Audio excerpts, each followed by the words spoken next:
तर पंतप्रधान मोदींनी परदेशात गेलेल्या खासदारांच्या शिष्टमंडळांची भेट घेतलेली आहे।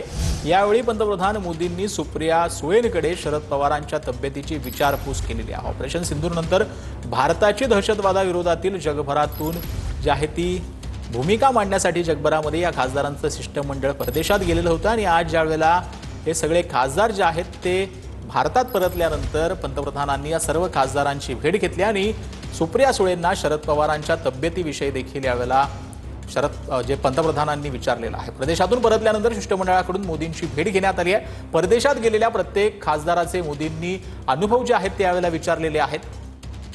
विरोधी पक्षाच्या खासदारांचे प्रतिनिधी मंडळ परदेशात जाणं हा भारताचा मोठा संदेश आहे असं पंतप्रधान मोदींनी यावेळी म्हटलंय।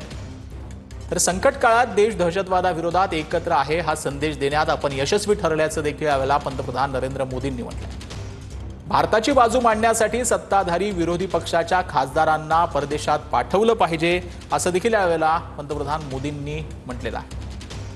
मोदींनी सुप्रिया सुळेंकडे यावेळेला शरद पवारांच्या तब्येतीची विचारपूस देखील केल्याची माहिती आता समोर येते।